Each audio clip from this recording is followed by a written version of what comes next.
Welcome, this is Penetrate Your Brain, the podcast, a Zombie Torres media production hosted by your favourite Mexican, Zombie Torres. The podcast where we penetrate your brain with knowledge and information about horror, the paranormal, true crime, current events, pop culture, the sex industry, and everything in between, and a whole lot more. I mean gore. Some material may not be suitable for everyone. You have been warned. Enjoy.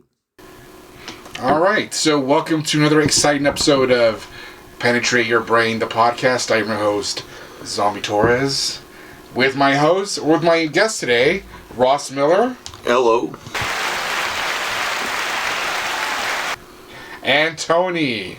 What's up, everybody? Hey, thanks for inviting us here. I'm no so happy problem. to be here. Let's get a little clap for you, too.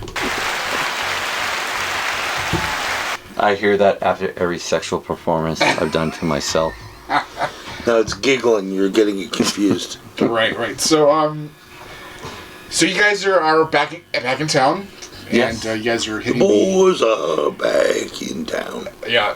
Unfortunately, we can't play that for legal reasons. And I can't sing, so we can't get sued for it. No.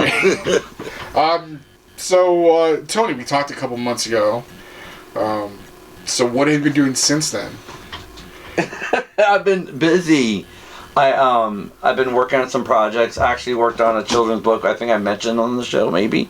I'm just now in a position where I've been helping a lot of other people with their projects. You know, Right. Work on film festivals, worked on films, worked on videos, worked on podcasts, and now, sorry,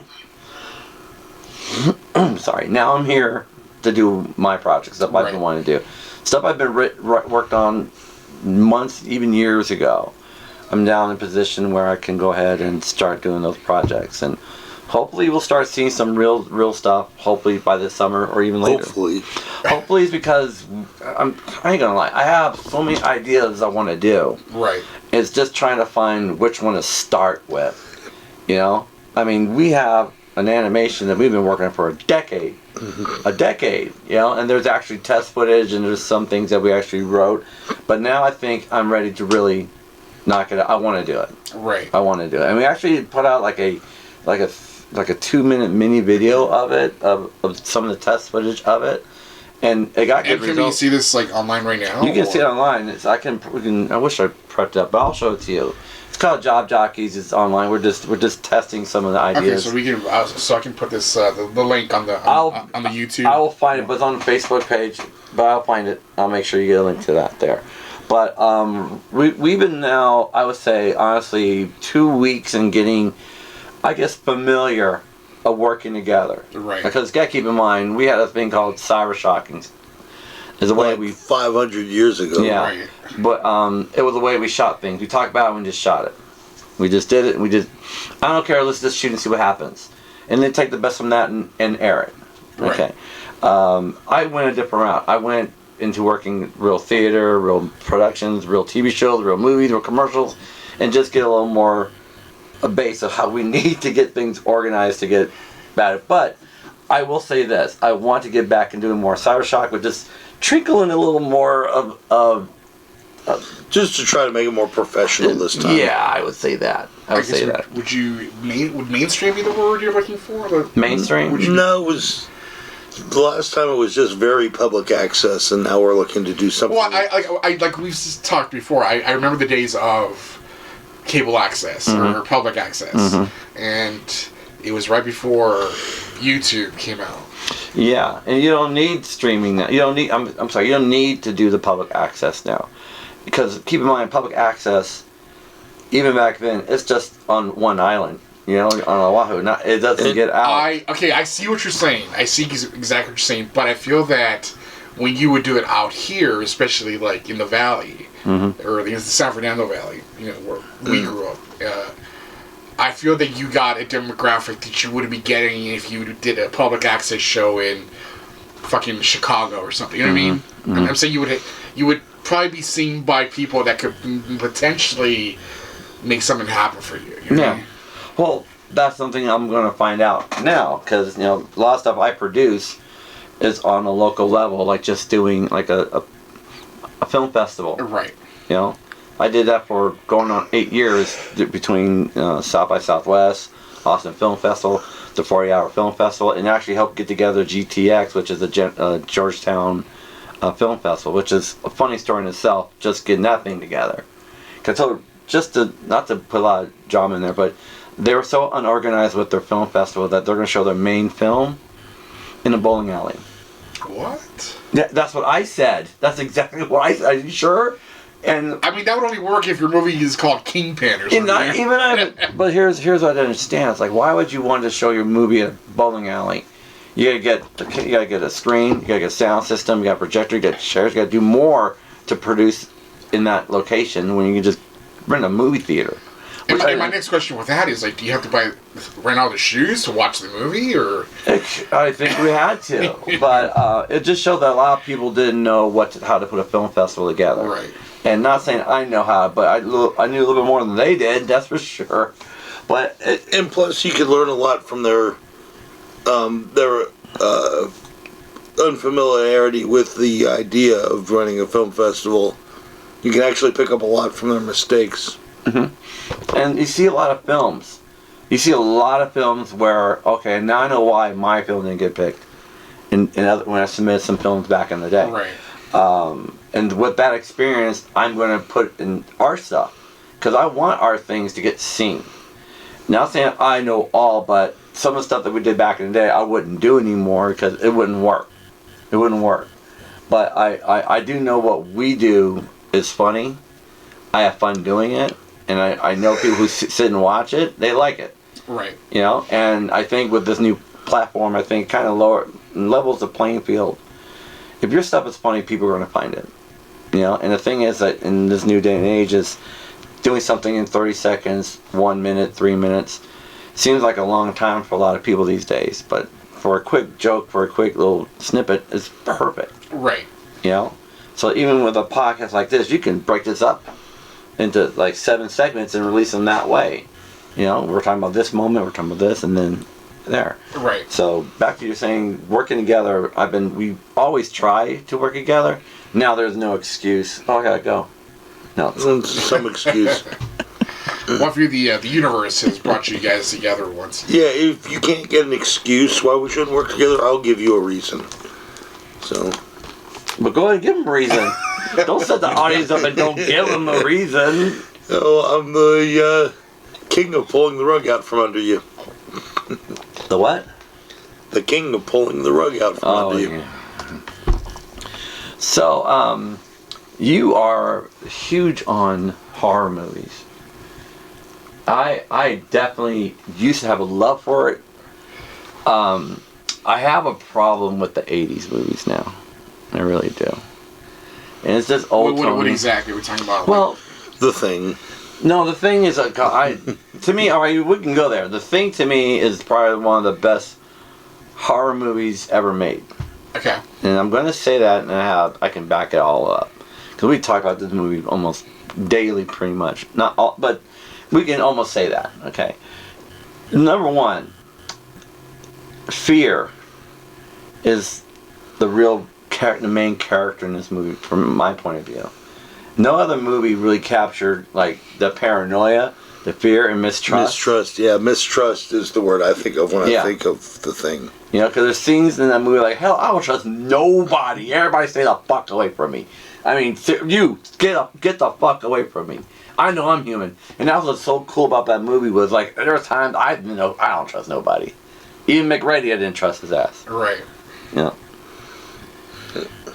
This is where you can say something. Okay. You have permission. I trusted the dog all the way through the movie. Dog. But the thing was sucked though, if you spoke Swedish, that movie would have been spoiled for you in the first minute of the movie. Because he told him everything about the dog in that first minute. He was in Swedish though. But all Americans didn't fucking listen to him. They weren't Swedish, they were Norwegian. Ah, good. From Norwegia. I was hoping you'd catch that. Dude, you know what this means? What? Fuck, oh my. I tried to do a fist pump and he thought I was I thought he was going to punch me. Yeah, but the point is that it does give away the beginning of the The whole story. Yeah, he says, "Get away from the dog." He's not what he is. He's a monster. Not translate word for word, but right. that's my best. Yeah, no, but it's enough that it definitely would have alerted you to what was coming. You know, and plus, him shooting at a dog, there's a reason why he's shooting at the dog. Well, I love it because I've actually watched some reactions to the thing, because I'm just interested in how it holds up. I mean, this is decades later, so it's just interesting to see people watching it now. And everybody gets so mad when they start shooting at the dog. And they keep going, "Oh, I just hope nothing happens to the dog." I'm like, "Oh boy, wait till you see what's coming." Wait till you watch Cujo. Shit. Yeah. So, well, you said you hated 80s horror movies. Well, you know what it is? Maybe because I just got older, I just think like every poster was, "We're gonna kill some virgins, we're gonna kill some sorority girls." You know, it just seems like it was just, that's all we did. Right. And to me, I'm like, there's more to the 80s horrors than that, but most of the people I talk to, that's what they talk about. Massacre, the sorority. At the campground. Well, okay, yes. wherever. I feel that some of it is that, the sexual... Because, I read an article, we won't get into that, but I read an article how pornography and horror movies are connected, They're low budget, easy to make. Oh, they were saying horror. Besides that, They were talking about horror movies. It's totally different. right. Have they made a porno horror movie? Like a real, like, screaming, like, no, after all that? There was a company in the early 2000s called Zane Productions, and who kind of tried to do that, add the whole, like, horror element. And then a couple years ago, there was one that, and I'm not going to blather, you can probably see it on Pornhub or whatever, where it's kind of like a Texas Chainsaw Massacre meets Debbie Does Dallas? And it was just so weird and creepy. You know what I mean? It didn't work. It worked because it gave you a really creepy vibe. It'd be like watching like a Nightmare Before Elm Street as a horror movie, and Freddy's doing a wet dream all, then he kills the kids. I guess I don't know. Well, I guess that wouldn't work that way. Let's scratch that. What do you think his mom's head was all about? We'll see. And then Freddy Krueger. I mean, I think was it part where they showed the mom for the first time and they give you her origin story. The Nun you're talking about? That was in the I want to say 3, right? Not the fourth one. No. What was the baby one? Because the Dream Child. I think Dream Child was 5. But okay, because what was after the the Dream Warriors? The Dream Child. Was it? I believe it was. I'm pretty good at this. I'll take the Pepsi challenge, but I think the Dream Child followed the Dream Warriors because the girl hooked up with a guy. Because you find out about the mother in the Dream Warriors, right? So maybe it was the Dream Warriors. I didn't expect to be quizzed on Freddy Krueger movies. Yeah, it might have been, but I don't really remember. I remember she was shown. They explained that she was raped by all the inmates and all that. Yeah, I think that was. Yeah. So that's what I'm talking about. So let's see. As Jose keeps looking, I like the Freddy Krueger 1 and 3, and that's it. All the rest are terrible. And like Freddy's dead with the last minute in 3D. So remember, everybody, put on your 3D glasses when you see it sparklers. I remember that. And they put on the glasses and ooh, it's 3D. And they didn't really do anything that needed to be 3D. That's the biggest issue. It was a gimmick because here's the thing. I wouldn't have gone to see it if it wasn't in 3D.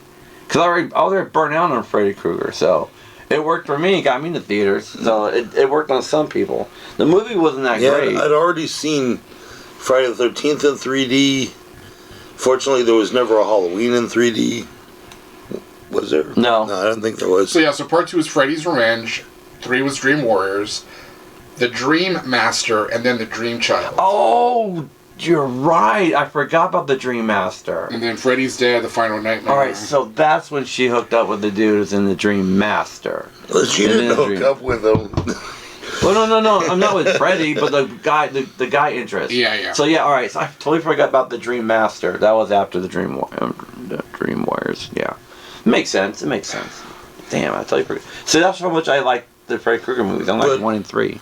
I'm not sure that it was shown in the third one, But I think that was the first time they mentioned about that she was raped. Yeah, in the dream. So world. and ever since then, like because I saw that, God is like, I want to say 3rd, 4th grade, maybe. You watched that movie in the 3rd grade? Yeah, at my friend's house. That's cool. And then ever since then, and like again, I was raised Catholic, so it kind of gave me this weird vibe with the nuns. Like nuns creeped me out after that shit. So nuns are just fucking scary anyway. So and tall penguins still scare me, man. They scare the crap out of me. So you're 3 years old, watching a Freddy Krueger movie. Well, 3rd grade. Third grade. You're not 3 years old. I'm about to say, Like 8, 3rd grade is still. Yeah. So how did you get most of the movies that you watch? Was it on cable? Did you rent them? Oh no, see that's the thing. Like I had older cousins, so when we would go to like their houses, they'd be watching them and shit. You know, like I remember watching Halloween for the first time was on Halloween at my cousin's house. You know, that's why it's very like nostalgic to me. You know, and Halloween is very just nostalgic to me in general. You know. Well, that's a good movie to pick because it changed. Well, not only that, and I think I mentioned this on a previous show, but since it was shot out here in Pasadena or LA area, a lot of the schools looked the same. So when they were do a shot of like the schools that he was walking around in, I was like, dude, that looks like my fucking elementary school. You know what I mean? Yeah. So it's kind of like that could totally be my fucking school. You know. It was your school. And it was my school. You know, and then like you see a lot of the buildings from an Emery and Elm Street. It's like fucking shot like in UCLA or. You're familiar with the area. Well, I'm familiar with the area. Yeah. You know. I get to say the same thing about the films that are shot in Hawaii. You know, I know there's only like 3 places to film in Hawaii. Yeah, everybody goes to Kualoa Ranch. Yeah, everybody films on Waikiki Beach. Right, and the convention center. Yeah, absolutely. Yeah, that's the airport. And then where do you go? Yeah, exactly. There's nowhere left. And I think that's what I love about living here in LA. It's just you could literally walk down fucking anywhere. You know, as a matter of fact, I rewatched Joyride last year. And towards the end where they're coming off the freeway and they look over, let's go to that motel. Well, that fucking motel is down the fucking street on the fucking Sierra Highway. And it was just like, oh shit, I know that. Well, now that I live out here, you know, in Lancaster, I'm like, I know that fucking hotel. And, you know, and then like out here, you got the Kill Bill Church. Like, oh, it's here. It's out here. Okay. I think if you go down a couple of... like 2 or 3 more exits and start driving east, you'll hit it. And then the Devil's Rejects motel is over here too. So like there's a lot of shit that gets filmed out here. Well, all that I can say is where I lived in Hutto, there's a town right next to us called Taylor, Texas. And they shot an action sequence for one of the Transformer movies. The 4th one was shot there. With Mark Wahlberg? Yeah, the one with Mark Wahlberg. Yeah, they shot a sequence. And you can totally know where that location is. It's pretty cool. That's the only thing close to, you know. And they shot the Fear the Walking Dead. I didn't watch the series, that particular one, because I'll share it real quick. I got hired to do Walking Dead. I was keeping quiet from everybody because I was hired. I was going to go to the zombie classes. Yeah. To be a zombie, but the pandemic hit. What? The pandemic hit and they just shut down everything. Yeah. And then those bastards came back a year and a half later and never even asked us to come back to get other people. But I was so pissed because I saw the whole setup being put together. But yeah. You're too old to be a zombie now. Yeah, I don't think it was that. I just think it just, you know. Was it? Are you too black to be a zombie? Honestly, I don't know why. There's projects I'm part of and then just gets cut. You know, there's scenes I shot. Maybe I'm a bad actor, and they know just cut the scene out of. I was in, I don't know how many scenes I was in Friday Night Lights. I'm in season 4, and I play school teacher, and I'm in a bunch of episodes, but there's only a couple where you actually see me. I had one scene with some dialogue. They cut that whole scene out. Everybody. There's a scene where I actually break up a fight because the very first episode, I swear, I was shooting for like 3 days for this episode, and every day we had a fight breaking out in each episode, every scene. And I thought maybe they thought this is too much violence for the first episode, so they cut all the fights out. Because it was a new school, East Side, Right. Minorities, a new coach, and I played one of the teachers, and but I got paid pretty good doing it. It was fun. My favorite story still is the Godzilla role that you had. Oh, so the Matthew Broderick Godzilla. Yeah. They were shooting scenes in Hawaii. All right, they're doing to be, I guess, one to be the Philippines and one in Jamaica. It's some kind of path. So I was hired. Originally was to be the guy on the pier. reporter. I was going to be a reporter. Yep. I was hired to be one of the reporters to go into Matthew Broderick's base and blah blah blah blah blah. And I was like, heck yeah, I can do it, no problem. But then they called me the next day or 2 days later, say, can you do a Jamaican accent? Oh, hell yes. At the time, no, but time shooting, I'll have it. You'll learn, yeah. I'll learn. It wouldn't be a problem. But it was a speaking role. Compared to me just, blah, blah, blah, I was going to get paid more money doing the speaking role. So I was like, hell yeah, I'll freaking do it, yeah. And you qualify for your SAG card, you qualify for a lot of things with speaking. For speaking. And it would have been a big jump in pay. And then, I think 2 days before the shoot. It might have been the day before. Yeah, it was literally right up to the time. And they just were cutting the scene. Well, can I have my reporter scene back? No, they've been recast. So, and then when we went to go see the movie, we saw the guy that was the reporter. Yeah. And I remember going, that would have been you, dude. That would have been me. Okay. It would have been me. And it would have been cool because it ended up being my son's favorite movie. So it would have been cool to be in it, but it didn't happen. But that's Hollywood for you. But I still got paid. No, on that one. No, on that one, I didn't get paid. You didn't get paid? Not on the Godzilla one, because I didn't do work. Did you just get a free soundtrack with P. Diddy covering Cashmere? Gave me free baby oil. But there's a lot of... I did a commercial for BlackBerry.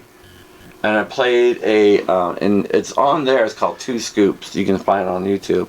And you can see my elbow and half of my head. But they shot all kinds of stuff, like me by the barbecue getting food. They had all this footage to shoot. But they didn't use a lot of stuff. I mean, I was there for 2 days in that commercial.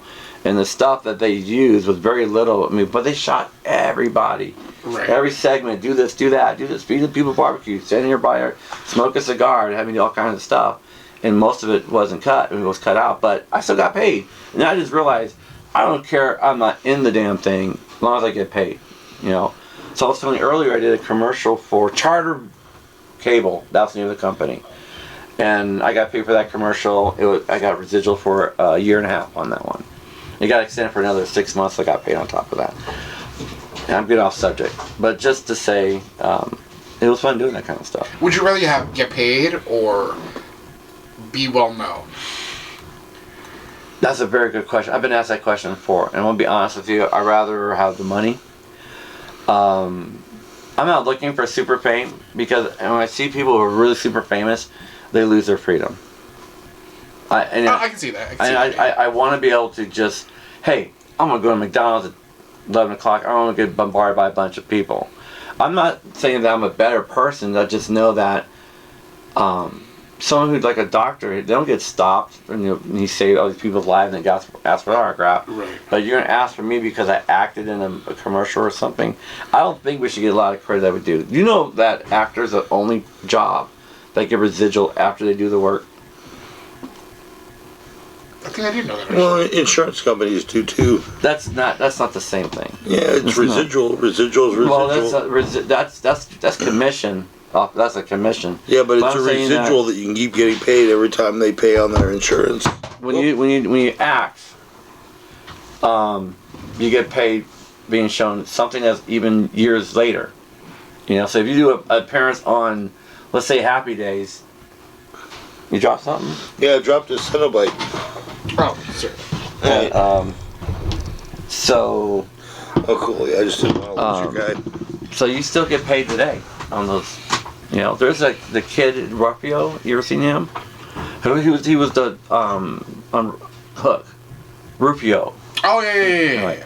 He does a little spot on TikTok where he'll just go, "Am I going to eat steak or cheap food?" Because he gets all these residual checks over the years that he's been doing TV and movies. He just randomly pulls one out and opens it up, and he tells you the scene that he was in or what was it for, and then he tells the amount. You know, it's crazy because some of the stuff he did like for Disney shows with his make appearance, he got like freaking $200. Right. But that was something shot years ago. But he's still getting residual checks on that. That's the kind of stuff I'm talking about. I mean, you know how many jobs can do that? A job that does that. But if you're doing commission, but most of the time you get commission. Even like I did sales in pawn shops, right? I get a little bit of residual on those checks. They're just part of, you know, the service fees. If someone buys something, if you bought something or sold something, and you keep paying on that, I'll get a little bit of commission off that. That's commission. Okay. You know, but not something that. I guess so. But that's what I'm getting at. But so, do you think you can handle fame if you ever got to the next plateau? I'll be the Andy Kaufman of it. I'll have too much time messing with people. That's probably why I will take the money over the fame, because I'll do stuff. I'll be saying stuff that wasn't true just to get me in the paper and start trouble.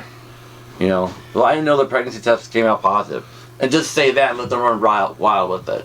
I'll do stuff like that. They'll just be playing in me. Or like if someone says, "Hey, don't I know you from something?" And you say something like, "Yeah, Pornhub, maybe." Yeah, maybe. I would say stuff like that. Yeah. Well, I remember when we were doing our public access show, I had a lady come up and accost me at a bus stop, like yelling about what we were doing on our show, that it was bad and I was a bad influence or whatever. And I just acted like I didn't know what she was talking about. And she literally said, "Aren't you that guy on that show?" And I went, "What?"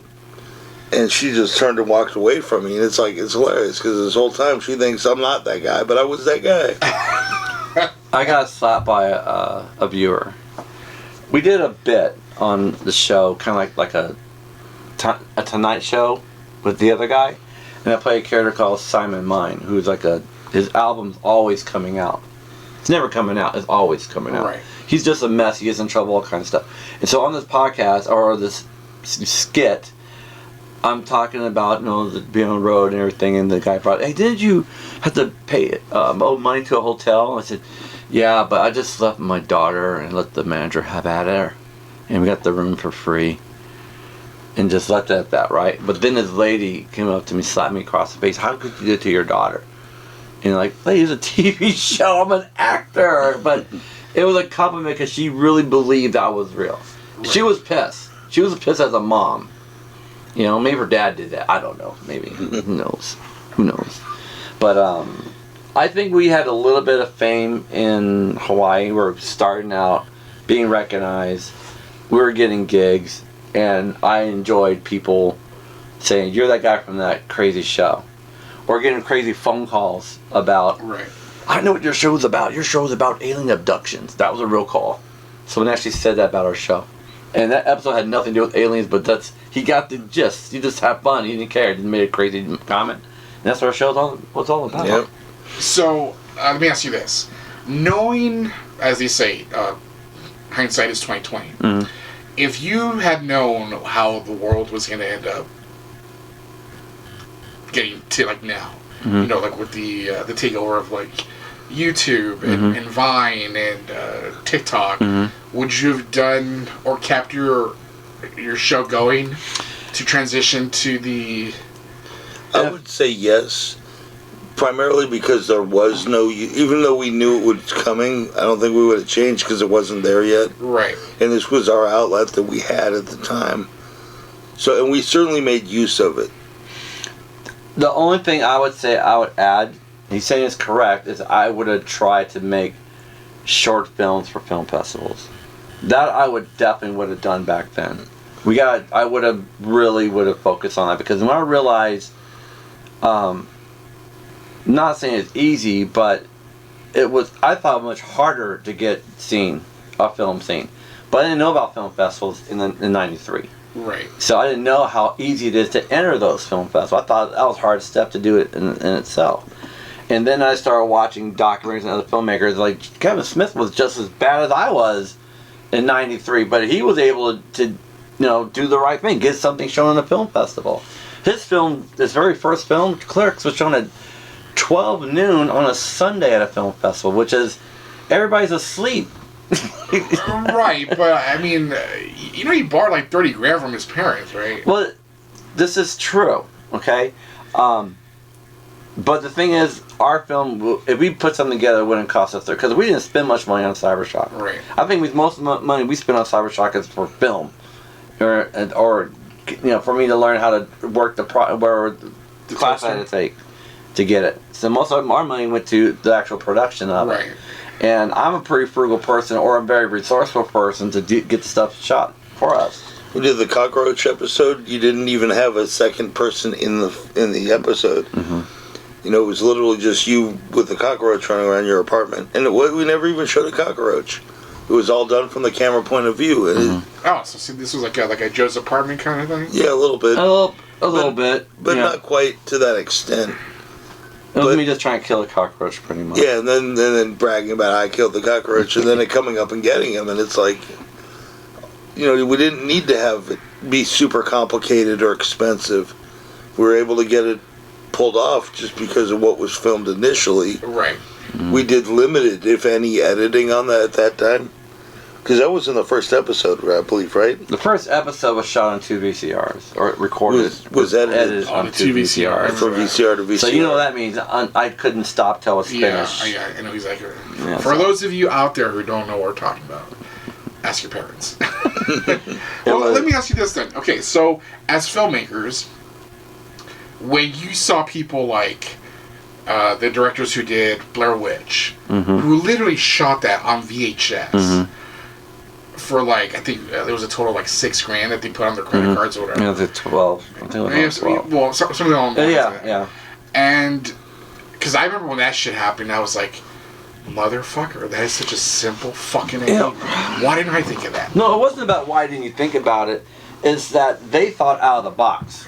Because there was no found footage film made. No, they created the genre. They created a genre. Well, but okay, let me rewind here a little bit. Okay. It wasn't not just him, but Robert Rodriguez, who did El Mariachi, which was shot I read his book. Rebel Without a Crew. Have you read that book? He basically shot it. He put him. He went to. He did one of those places where they experiment on you. I'll tell you about it. I read the book. Have you read the book? Yeah, I read the book, yes. Okay, so he went through all those medical trials, medication, exactly. and stuff like that. Would raise the money. Which, reading the book is like, oh my God, I wish I thought about half of this stuff. Well, yeah, because remember in the book it says, you want to call yourself a director? Make a business card that has your name and video director, or a movie director. Yeah. And you're a fucking movie director. Yeah, pretty much. And, the fact that he took this genre that was kind of up and coming, where and it's still around to this day. My parents love these fucking cheesy nautical movies. Where it's like cops trying to stop the narcs from whatever, and they're shooting 20 bullets out of a fucking revolver, and it's so fucking cheesy. But there's a market for this, and that's how he shot it. He shot it as one of these cheesy narco movies. Yeah.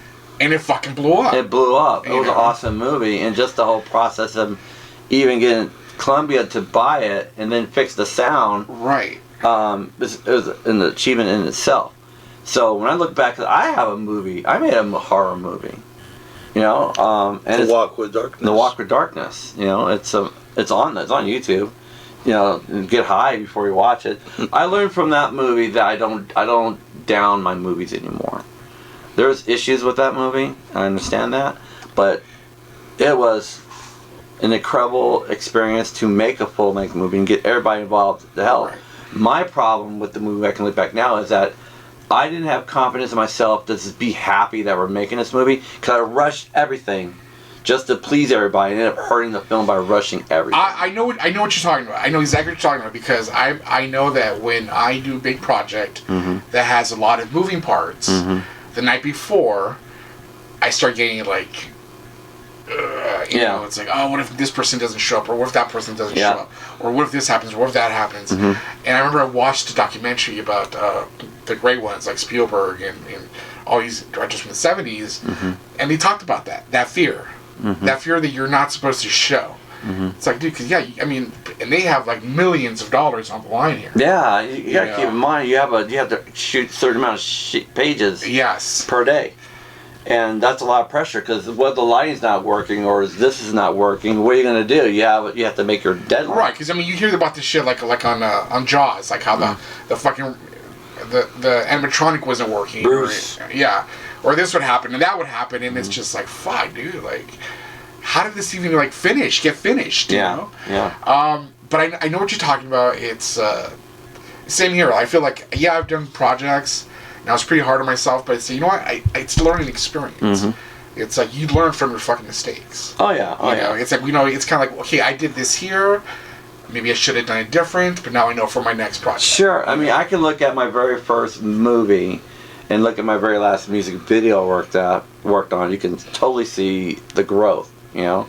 I had a lot of fun using. That's why a lot of filmmakers start with music videos, because they're short stories. They're 3 minutes long or 4. Oh, when I was in high school, I wanted to be a music video director. Yeah. I didn't want to be. I felt like, especially, I mean, when MTV was still around, you know, mm-hmm. you had your Thrillers and your November Rains and your, you know, and I feel they were like as great as a fucking movie, you know. Yeah. What have you directed? You directed, haven't you? I did a little bit. I did. Well, he shot that porn movie that one time. Remember? No, we did. We did the Soul Survivor one. Oh, that's right. All right. And it was a couple of locations, less than a handful of people. And, you know, we got a lot done. I mean, you guys really came through for me. We got, for those little as we had, we actually got a lot done and accomplished. And I thought it was, you know, it wasn't the greatest thing. It wasn't the best thing I ever wanted to make. It wasn't even the movie I wanted to make, but it's what I got, and I was happy with it. But you know what? As long as it's like something you're working. I mean, not everything's gonna be big. Sometimes I'll like just shoot something for the sake of shooting. You know, like, totally. Hey, I just got this new camera lens, or I want to test it out. Like, as a matter of fact, I think one of my favorite little projects was the one where we shot with your GoPro. You know, with my niece and we shot. Oh, right, around at the park. And then, you know, we did or my niece like turns into a little monster and eats the chick who killed her. I think we got some great fucking shots with it. Yeah, we did. You know, and that was just a little 10-minute. You know, and yeah, there were things where I was like, oh, I don't know why I put that part, or yeah, like, or when I remember when Tony saw it, and he said, well, fuck, dude, I wouldn't have believed it, because, like, you know, when you kill somebody, the blood gets all over the place. But, I mean, I don't want to get my fucking... We couldn't afford that much blood. Yeah, I was like, and I couldn't afford to get that shit, that whole kitchen fucking dirty as fuck, you know, covered in blood, but... I mean, it is what it is. But. Yeah, and it's not always needed, you know, I mean, sometimes it's great to have a lot of blood, but sometimes it's good to go subtle. And even with Walk with Darkness, because I'd helped out a little, but I wasn't there for the writing. That was the part I didn't kind of get into. But I flew out for when we were doing the film festival, and this was literally like a day or two before. And I was just looking through the footage, and at one point I see a car with a tarp on it, and I'm like, what is this shot for? And he goes, oh crap, I forgot to shoot that part. And we literally went out and just guerrilla filmed it immediately and put it into the film, and it was ready for the next day when we were doing the film festival. Right. But it was all by the seat of our pants. What scene are you talking about? The scene, was looking through footage, and I found that shot of your car and had a tarp over the front of it. Oh, yeah. And I was supposed to be the appearance of the zombie, which ended up being me. Because we were just going to film it all of a sudden. Yeah. And I literally he had a tube of blood, and I just went, I just sprayed it all over myself. Right. And I'm like, okay, I'm dead enough. Well, that's what I'm talking about. Like that short little video that we did with your GoPro, I think worked out perfectly. You know. Yep. Yeah, it's cool. There's a lot of shots in the Walk with Darkness that I thought I would put some special effects in. And the one is like, it's so funny, is there's a scene where all these zombies are coming up the hill and the bombs are going off. And you can see the special effects where it just shows up and blows up and disappears. Right. I didn't fix any displacement of it. I said, fuck it. I learned from John Carpenter. He said, if they really care about that, there's bigger problems to worry about. They don't worry about those effects. True.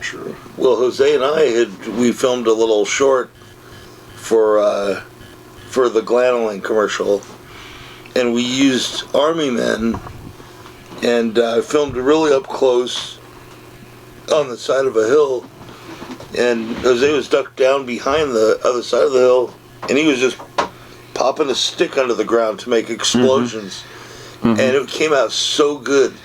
We didn't expect it, but they looked so perfect. Well, what I remember about that is like what you asked me, have you ever seen that little thing about Steven Spielberg when he used to...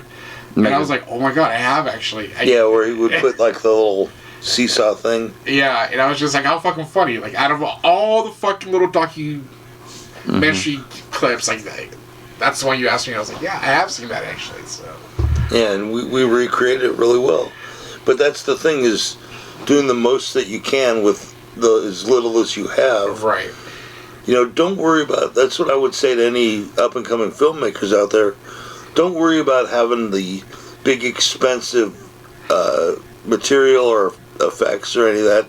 Just find out, how can I do it where I can get it done, but it doesn't need to be costing you so much money that you're putting yourself out of business in the process. I agree. I mean, I actually had a professor in high school, who said, what's the point of having the most expensive camera if you don't know how to use it? Yeah. Yep. Had a guy, I don't know why I had a rival. I really didn't care what he did, but he always wanted to brag about the camera equipment. And I was so upset with him because this is during the 40-hour film festival. I'll make the story short as possible. I have this red camera and high expensive cameras and all the best lavaliers possible, just everything, all this great equipment. Doesn't make a great movie. No, so the film we had a whole theater to ourselves. The one World One theater in Austin. Lady Gaga practiced at this theater before she did a show in South by Southwest. So you think about this. You have the whole theater. You have the theater, backstage. You have the office. You have the front room. You have everything. He shot in the parking lot. The whole thing in the parking lot. We could have gone to Walmart, done the same thing. And I got on his case. I said, why would you shoot this movie in this parking lot? We have this whole theater we got all for the next all night, And as I pointed out, that your script could be shot anywhere. Why would you not? Why would you shoot inside? All was the scene was this girl giving him oral sex. He wanted that on video, but not the actual act. Just the fact that they were in a car doing it. And so you could have done the same thing in the theater. Why would you take? You got this whole production value. You follow what I'm trying to get at? Yeah. So with that in mind, my whole point was, you have the equipment. You still have to have a story to tell. Yeah, it's more important to have vision than to have the equipment necessarily. Yeah, and I felt, and the film did terrible. And, especially nowadays where you can film everything with your phone. You literally can go as basic as possible. Mm-hmm. You don't need to invest in a bunch of equipment. The one thing I'll say is that a long time ago I bought my DSLR camera, and I got just enough lenses to really start teaching me about the different lenses. And I had a good telephoto that was up to 300 millimeters. And I had I had the was it 58 millimeter lens that I could adjust a little bit. And I had the really long telephoto lens. But then a while after that, I ended up getting a prime lens, which is a camera lens that you can't adjust for distance. If you want to get a close-up shot with a prime lens, you got to move the camera up to the person. And so it made me rethink everything about how I was shooting. And it's important, I always think, take yourself out of your element. Like he was saying about think outside of the box. Well, whatever your equipment is at the beginning, that's your box. And if you change the way that you're, approaching the way that you shoot everything, right, you can actually get a very different product. And that, I think that just learning the difference about those lenses did that for me. It helped me just to kind of push not only my videos, but my photographs to a new level. And even now, you saw the other day, all I had was my smartphone, and we were crossing Sunset Boulevard, and I ended up, to me, I think I got like a perfect shot of all the palm trees and everything, and it just really looked good, and I wasn't even trying for it. And so if you train yourself enough for how to get the shot you want, then you're prepared for that opportunity when it comes up, and you can just get it. That's one of my favorite Tony LaMarr lines was that luck is basically preparation meets opportunity. Yeah. And man, if that ain't the truth, so just always think the expense of your equipment is not going to help you. It's the vision in your head that's going to help you. Mm-hmm. Like how are you looking at what you're filming? How are you thinking about it? How did you design it to be? And even when we were doing your project, like the simple little things, I was trying to set up stuff on the set that didn't even play into the scene. Okay, I know. But it was, but it was going to be seen on the video. And it's just one of those things that makes everything look lived in. Like I had that chess or the checkers board. We ended up making it look like the game was in session. Mm-hmm. It's like that just adds a little depth that maybe it didn't need. Yeah, exactly. You're telling a story. Exactly. So just, always think about what you can do to make your story a little bit deeper. Right. Mm-hmm. It actually reminds me of when I did that video, the music video for that class we were taking right before the pandemic. And remember it was the prostitute in the hotel. Right. And I remember someone said that it looked live-in, it was lived in. It wasn't just a regular hotel because we had spread all the liquor bottles and the cigarettes, and I mean it looked like someone was actually living there. Right. And it's I remember you doing the little. Was it a chessboard or was it? Yeah, it was a little checkers. Yeah. It wasn't even like a proper checkers board. It was like a cloth. Yeah, I remember that. Yeah, and then just some checker pieces. But I feel like people do kind of. Some people pay attention to their little. Yeah, it's the stuff. It's the Easter eggs that people search for. Yeah, and there are people that would do that in your film. They see what you put in the background, and just like if you took a shot here to be all this will be Easter eggs to somebody. And that's the cool thing about movies. And I feel. I'm not. I don't know about you guys, but I feel that if I were shooting something, I would put Easter eggs on purpose. Absolutely, you would. Absolutely, I would too. Yeah. And it doesn't need to be stuff people already know. Because if you do end up making something and it gets to be successful, you might get a chance to make a sequel to it. Right. Yeah. And now you're able to take the stuff that you planted and use it in the next film, so that people are like, "Oh man, remember that thing they talked about that didn't seem to matter? Well, it matters now." There's an Easter egg in The Walk with Darkness that I used my mother-in-law's skin for the zombies. Oh. So that's a personal Easter egg for me. I just took her face and just put one of the zombies and turned it upside down. That's an Easter egg. I count that as an Easter egg. Nope. I count that as an Easter egg too. I would. Yeah, who would catch it? I don't think I can catch it now. I forgot where I put it, but it's in there. And that's the thing. If you're doing Easter eggs, don't worry about who's going to catch it. Just trust in yourself that somebody is going to catch it. And that's what matters. Yeah. Well, if anything, 10 years down the road when we're doing a Q&A, be like, well, if you pause in 3 hours and 1 minute into the movie... we could be nerdier than the crowd. Pretty much. And I think, you know what? There's a shot of a half-naked chick on a... Yeah, and that egg salad sandwich was actually the sandwich the director was eating the day of the shoot. And that Snickers bar? That was not a Snickers bar. You see that Coke bottle right there? That was the Attack of the Clones that happened. So, you know what? We were talking earlier, and I want to bring up, before we forget, is you're talking about the mom and pop. Oh, yes. Video stores. Now, I'll represent. I actually worked in both. I worked at a mom and pop, and I worked at a major chain. As assistant manager of a Blockbuster. Okay. So I had experience, and I'll show you this one story about working at a mom and pop one. I worked at a mom and pop. Was owned by an Asian person. I don't want to get racist. I'm trying not to. Were they Korean? They start with a K. But he always, what killed me was when this movie came out, he would say how many copies of hold on, sorry, what movie again? Platoon. Oh, do that Platoon. He would say like that, Platoon. Do that Platoon? Platoon? Yeah, Platoon. Yeah, we got that copy. So anyway, this store had a porno section.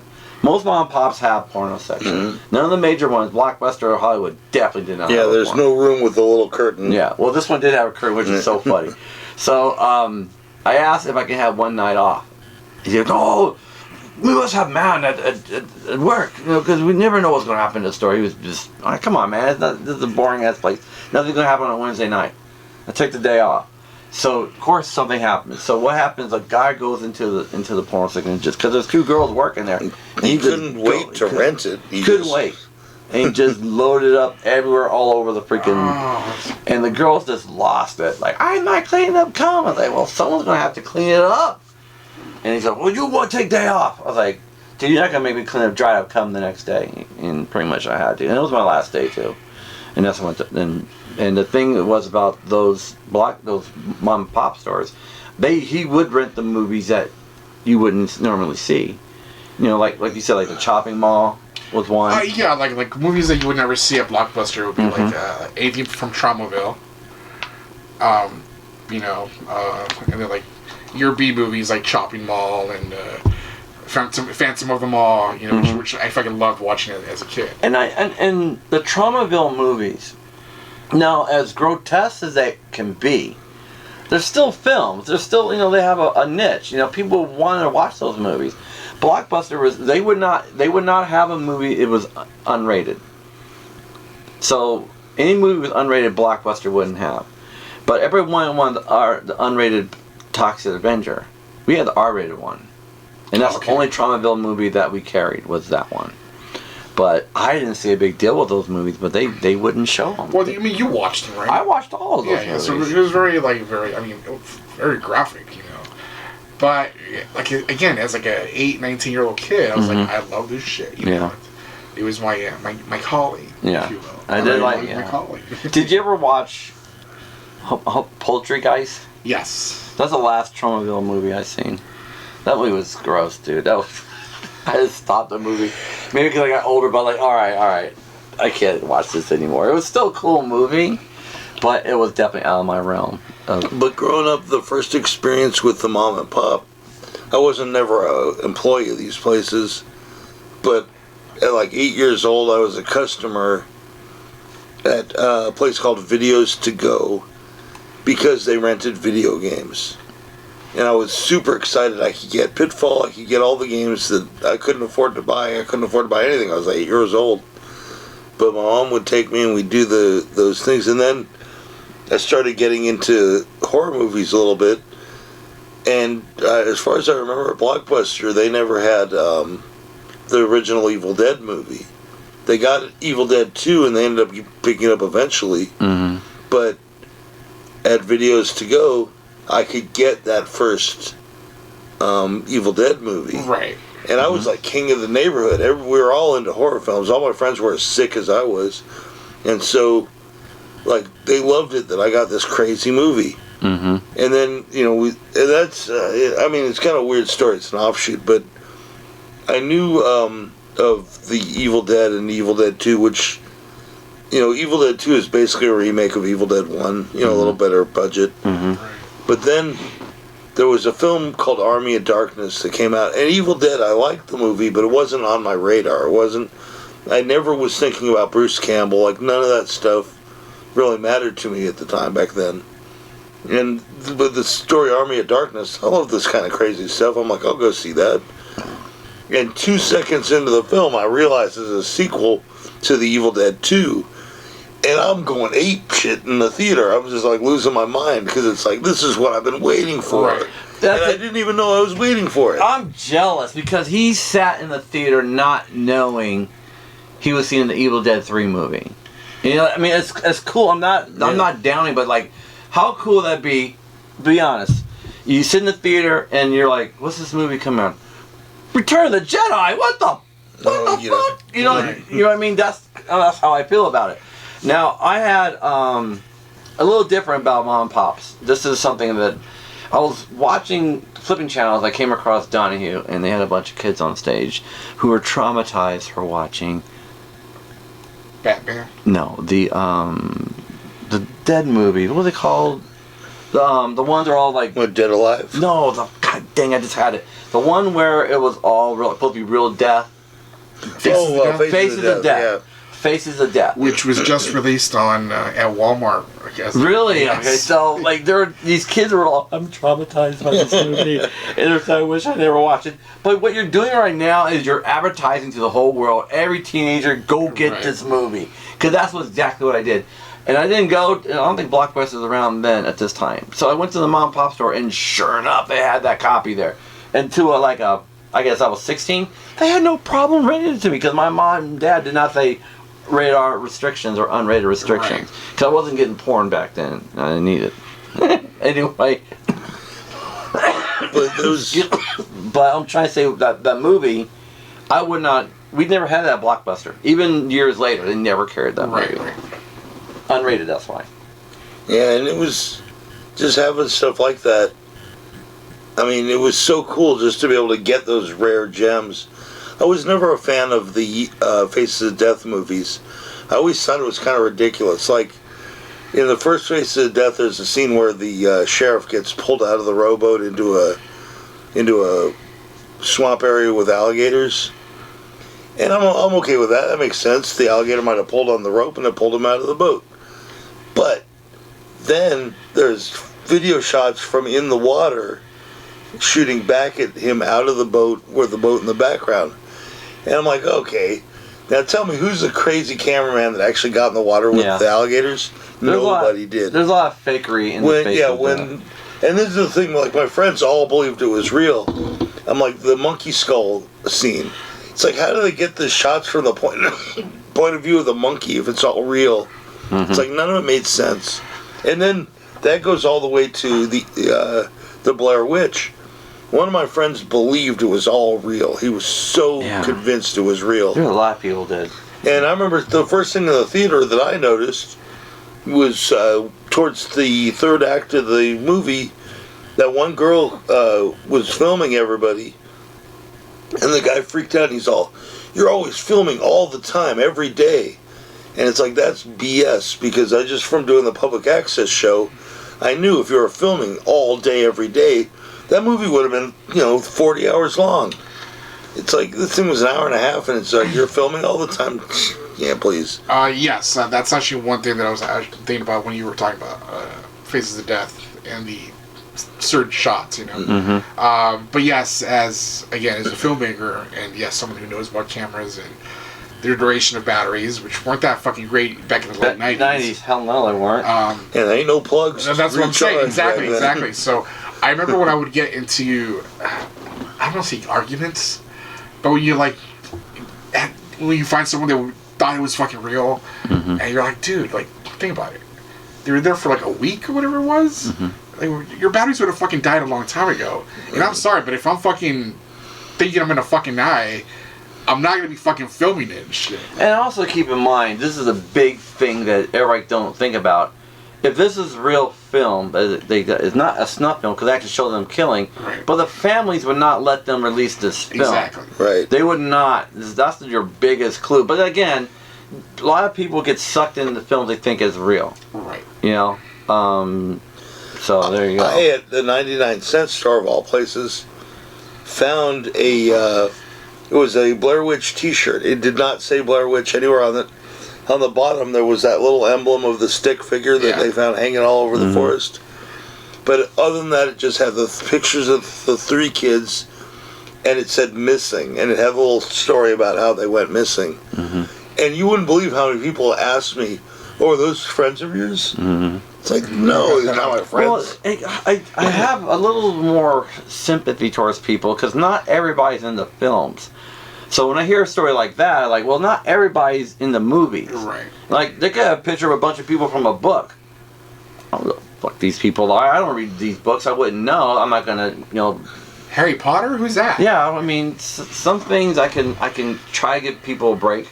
Because I know, like, I'm big on the movies. And like I said earlier, we're just like the 10% or moviegoers who know everything about the director and where it was shot and how many frames were in this movie, all of those small details. And a lot of people are not into that. So I try to give them a little break. Right. So some of the shirts I wear is meant for the hard core guys, So shirts like this one right here, maybe people get it, maybe they won't. But I'm not gonna get mad that no one gets the joke, right? I like it. I didn't get mad. I just found it amusing. Well, I'm just saying some yeah, people it's like, do. yeah, you know. I like the fact that I wear shirts that are for the deep cut fans. Oh, okay. That's what I like to do, because not everybody's gonna get the No, shirts. I've done that before. I ordered a shirt online, and I know I'm a nerd, so it was a MASH T-shirt, and it had the signpost where it has, you know, Boston and Seoul and all the different locations and how far it was to there, but it said MASH and it said at the bottom Best Care Anywhere. And I saw the shirt for sale on a Facebook group. And so I sent a message to them saying, hey, is there any way you can make this without the MASH or the Best Care Anywhere? I'm like, I just want the signpost. That would be the perfect shirt. And the very next day, they're like, yep, we got it here ready for you. And I ordered it immediately because, first of all, they answered the request that I made and came through for me. It would have been wrong for me not to buy it. Right. And I loved wearing it because, like, it was just simple. Either you knew what it was or you don't, and I'm good with that. Yeah, that's Well, cool. see, now you gotta get all those characters like in horror costumes and call it the Monster Mash. Anyway, so let me get back to the whole video store thing. Okay. Which did you prefer working at? The mom and pop one or a corporation like Blockbuster? That's a good question. No, you never. And what were the cons and pros for each one? You ever had to clean up semen at Blockbuster? That's true. That's true. I will have to. You got a point there. Well, okay, let me ask you this. So the X-rated room that this guy Yeah. finished, was it like its own separate room with a door, or No, it was a did it big have curtain. I mean, kids could have walked in. It was just one little like, take this section right here and just put a rail so this, Okay. and that's it. That's all. The only reason I'm asking is because I remember there was a video store in the city I lived in back in the early 2000s, and their store was so big that their adult section was its extra room with an actual door, not the curtains or the swinging doors. Like, you actually had to like walk into another room. I'm sure if this guy had time to do that, he would have done that. I prefer working at Blockbuster because I was able to really mess with people that got on my nerves. You want to play a game, I can play a game too. I'll give you an example. When I love sharing a story, I try to make it short as possible. If I don't know if you remember, but there was a time where Blockbuster guaranteed your movie being or it's free. Do you remember this promotion? Yes. All right, so it goes like this. You come to my store, you know, whatever a new movie was, let's just say Batman Begins, whatever, just a movie. And you come and ask for this movie's not in, I give you a ticket for a free movie. You come back and get it when it is. So this one lady, she came in there, this is like a Friday night, all crowded, everybody's trying to get their movies. And she's standing right there in front of everybody. I go, okay, we got this movie, do you want it? She goes, no. So you're passing on this movie right now? She goes, yep. All right. And I go through all of them. She said no, because she wanted the free tickets, right? The free movies, because she's just trying to gang up on all of them.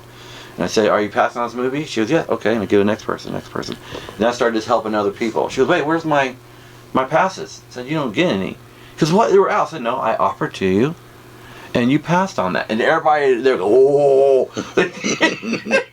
It's great when the line backs you up, you know. She was so pissed. Said, ma'am, I offered you the movie. It was in stock when I have it, and you passed on it. So I don't have to give you a ticket.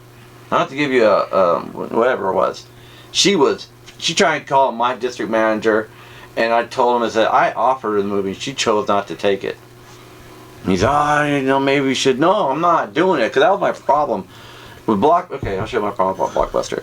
They would say, make sure you get the fees, and get with the rewinding fees. Just make sure you give all these charges. I don't care what their fucking excuse is. But when you actually go through with it, someone calls corporate, they actually don't do it. Take off the credit. Don't charge them. Well, you know, in the year 2001,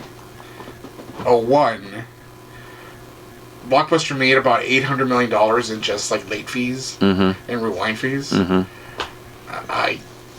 mean, fine, that's a lot of fucking free money right there. The funniest thing I ever saw happen at Blockbuster was I laughed when I heard what happened. Someone rented, like, I think it was Aladdin. I might have told you this. rented Aladdin, and then you know how you can tape it and record over it. Yeah. So this kid went in and rewound it, like we fast forward about maybe 40 minutes into the movie, and just put in a clip of a porno on it, and then took it, and then returned it, right? Because I knew parents would watch the movie with their kids and let the kid watch a porno. That's actually a smart idea. I don't know why I didn't think of that. That got so funny. It was so funny. Yeah, so much trouble over that kid got in trouble for it, but I thought it was hilarious. Another one I thought was funny. How did you find out it was a kid? Well, easy. We can see who the last one rented it. It'll say, "Oh, Jose rented it last time," and no one reported. You didn't report it, and the person before you didn't report it, and this is the first person to report it. It had to be you. Well, how do you know someone didn't rent it?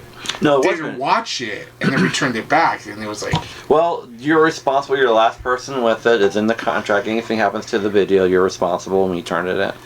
That'll be my response to you. See, I would have been like, hey, I rented this, I couldn't watch it.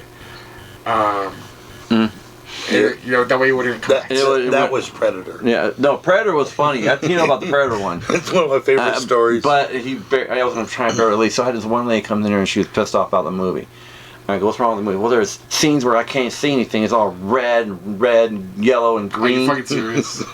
I didn't say, are you fucking serious? Are you being for real? I thought she was kidding at first. She was fucking retarded? She was being serious. Now you don't understand. My VCR is a top of the line. It's a forehead VCR. Blah, blah, blah, blah, blah, blah, stuff. Those who know what forehead VCR know what I'm talking about. I said, ma'am, let's show the post. I show the. It's part of the movie. That's how the Predator sees. I didn't know that. They should say that on the box. It's on the box. But here's one more, and now I'll be done. Do you guys? No, he won't. Yeah, I will. Do you remember the actor who played Jason? I got what's his name? Jason Lee. Who did the Yeah, Jason Lee, the one that did. It wasn't last name. Was it last name Lee? I believe so. He did the Dragon, the Bruce Lee story. Oh yeah. All right. Well, he came to our Blockbuster. He's in the neighborhood. He lived in our neighborhood. So he came to our Blockbuster to rent things, right? Right. And this is when we got in trouble for not IDing people to rent stuff at our store, right? So we're very passionate about, hey, this is your ID before you rent something. So we had this guy from Texas who he didn't know Jason Scott Lee. That's his name, Jason Scott Lee. He didn't know who he was. He didn't recognize him, blah, blah, blah. And he goes, sir, I need to see your ID. He said, everybody knows who I am. So I make movies. Well, I don't care. I need to see some ID. And of course, I'm here next to him watching the whole thing unfold. So you want some ID? He goes, yes, sir. He went back and grabbed the box of Dragon. Says, is that enough ID for you? Is that my name right there? Like, oh, that's awesome, dude. I could intervene at any time, but I wanted to see where this was going. Asshole. And Jason Scott Lee knew me. I knew him, but I was like I couldn't do anything about it because I wanted to see where this was going to go. Right. But it was funny. It was cool that I could say I knew him as a customer, base, but not like Winter's house or anything like that. It was pretty cool. See, I don't have any cool story. I mean, I worked at a porn shop. When you say porn shop, you mean like with all the toys and everything? All the toys. And So tell me the weirdest thing that happened coming in that store. oh, Jesus fucking Christ, man. Where do I start, man? At the beginning. And there was a lot of weird shit where I'm just like... So my jizz story is not that impressive, is it? It doesn't even compete. I can top all that. Yeah, I remember this one time I was working with this because they always had to have a clerk and a guard. Because this was like a mom and pop one that I used to work at, and it had been around since like the 70s and shit. I used to have customers come in and tell me that they started coming in the 70s where there was like a fucking projector, in the little video rooms and shit. Oh wow, that's a long time ago. Get a movie and be like, oh, I want to watch this movie, and pay $5 and watch the whole thing and shit. Have I ever watched a porno all the way through? I don't know. I mean, I have. I was a screener at one time. But I know, I mean, people would, like, you would have like a, I guess, transgender people come in all the time. And they would be like I'm talking about like 500-pound dudes with like, tube tops. Oh my god. And the knee-high boots and like, and I shit you not, the makeup there was like like around the mouth and not, And they talk like they were like the sexiest bitch in the world and shit. And to them, they thought that. It reminds me of the video of that guy in the store, in the stealing convenience store, where he's like, "It's not sir, it's ma'am." Yeah. And he's getting so mad. It's like, dude, you gotta look in the mirror at one point and be like, Sorry. somebody's gonna make that mistake. Yeah. You know, it's not that they're being intentional. Yeah, because like that person, I feel, was like doing it out of spite, kind of just be like, Probably. get attention. It's like, dude, not everyone, you know, just because I meet you for the first time, I'm not gonna hear your fucking pronouns and shit. Right. You know, and if, like, look, and I'm not gonna. I'm not apologize for where I came from, but we grew up in a different fucking world. Right. And I might say the wrong fucking thing once in a while, but I feel like I'm the kind of person that'd be like, oh shit, my bad, I fucked up. You know, I didn't know you felt that way. But to like try to shame me for that, I feel it's like, fuck you, dude. Like, I grew up in a different time, in a different world than you did. There's certain things that it's just not fair to hold people responsible for they don't know. Like, kind of my thing about the, what were we talking about before, where you were like, what? I don't remember. About what? I don't remember. We were talking about something about, when I was wearing the shirt? Like, I find that hysterical that they thought it was a real shirt. I didn't like badger them about it. I didn't criticize them for it. I just laughed to myself about it. I thought it was funny. Yeah, but it's like you can't hold everybody responsible for what they don't know. Yeah. You know, or like you can't be mad at me for me not knowing something. Especially back then. Instead of you talking shit, why don't you educate me? Yeah. You know, transgender to us back then was Dustin Hoffman, Jamie Farr, and I can't remember her name, but the one that Chris Farley made the one that made the appearance on All in the Family back in the day. And those, to me, were like famous transvestites. Right. I didn't know anything about it. And again, this was like the late 90s, early 2000s. So it was like chicks with dicks, or she-males, or transvestite. You know, it was a different, I remember that reference. You know, and like I said, I remember this person walking in, or actually, so we had an entrance through the back, and my security guard came in fucking laughing his ass off. And he's like, I mean, he's fucking dying laughing and shit. And I'm just like, what? He's like, I can't fucking do this shit tonight, dude. And he like fucking walks outside to the front of the building. And this fucking, like I said, 500 pound tranny, I guess, you know, comes in. And, I'm just like, oh god, dude. And it was in the middle of the night, so there was no one around. So then I got stuck kind of to deal with it, and I was just like, I'm trying to keep my, I'm like, I'm trying to make this end, I'm like, hey, you know what, I gotta get back to my inventory, shit, whatever, but I would, weird shit like that, and then you would have like the fucking couples come in who would try to fuck in the back, and, and pretty much, we would have to stop it, I used to catch dudes blowing each other outside all the time, I worked at a smoke shop, which was right across from a porno shop, and we were always afraid to go in there because we didn't know what we would see. And one time I got out of the car, and this dude gets out of his car on the porno side wearing like a Shirley Temple dress, okay, with a bare head, just walking with his purse going inside that porno shop. And like, oh my god, what the hell are they doing? You would meet some weird ass fucking people. It would be funny when I would see somebody that I noticed. Like, I know you from high school, kind of thing, Or when you would see like a celebrity, like Everlast, the rapper singer. He used to go to that one a lot. Which is all cool. I don't have a problem. Yeah, I'm not worried about whose crotch you want. Everybody wants somebody's. And then when I worked at the one in Studio City, which was more of a chain at the time, it was like the sex shops or romantics. I don't know. No. That's when I met Eddie Van Halen, Jennifer Love Hewitt, Rob Zombie. I love you just dropping names of all. All the people that walked into the porn store. Bill Cosby came in a couple times. The statute of limitations on anonymity ran out.